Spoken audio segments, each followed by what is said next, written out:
Tudo bem?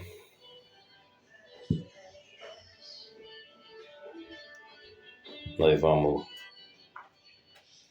falar um pouquinho a respeito do mesmo assunto que nós falamos no primeiro vídeo sobre o pecado eliminado por Cristo na cruz. Pelo pecado que Cristo removeu. Primeiro, pecado é transgressão da lei para os judeus. Então, quem cometeu o pecado? O judaísmo, aqueles que receberam a lei de Deus no Sinai. Mas a palavra diz que todos pecaram. Então, porque aqueles que não tinham a lei, que eram egípcios, que eram romanos, que eram homens dos gentios, eles pecaram à semelhança de Adão. Adão foi o primeiro homem a pecar e, pelo pecado de Adão, todos pecaram. Então, o Senhor Jesus Cristo veio e, com a sua gloriosa obra, como prometido, como nós vimos no vídeo anterior, ele varreu o pecado. Então você podia perguntar, mas como que Cristo aboliu o pecado e os homens matam, adulteram, existem guerras e mortes? Esse é um pecado. Porque pecado é errar o alvo. Esse pecado, ele não tem o sentido vertical. Porque o pecado que nos condenava na presença de Deus, seja o pecado espiritual, ele foi abolido por Cristo.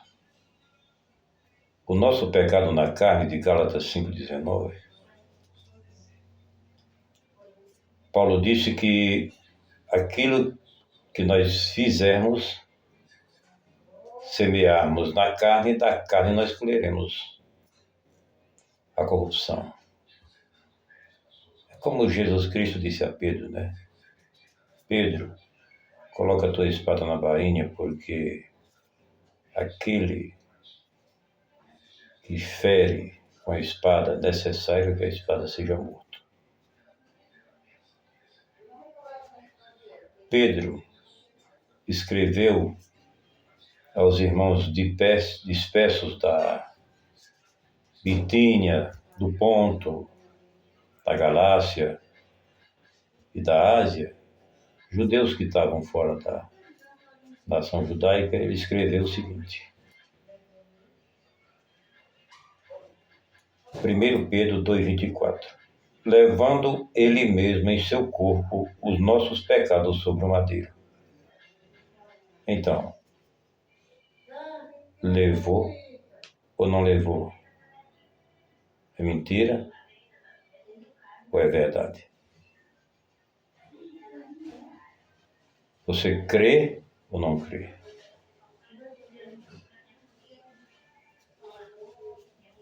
Portanto, Cristo, na sua morte e pelo seu sangue, ele aboliu o pecado condenatório, o pecado que nos condenava, podia nos condenar diante de Deus. Nós vemos no livro de Hebreus, no capítulo 9, no versículo 28, onde o escritor aos Hebreus escreveu da seguinte maneira: assim também Cristo, oferecendo-se uma vez para tirar os pecados de muitos, aparecerá segunda vez sem pecado aos que esperam para a salvação.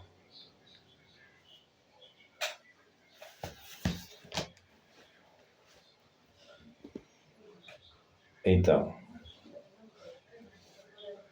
você crê? Acredita? Nos escritos, isso aqui é um verdadeiro documento. Apesar de muitas adulterações. Mas esse aqui ainda é um verdadeiro documento. Isso que você está vendo aqui é o verdadeiro documento que Paulo instruiu Timóteo, instruiu a tantos outros a lerem, a se devotarem a ensinar, a se devotarem a meditar. Então, essa daqui nos mostra os documentos que nós precisamos para compreendermos sobre as riquezas da fé. Voltarei depois.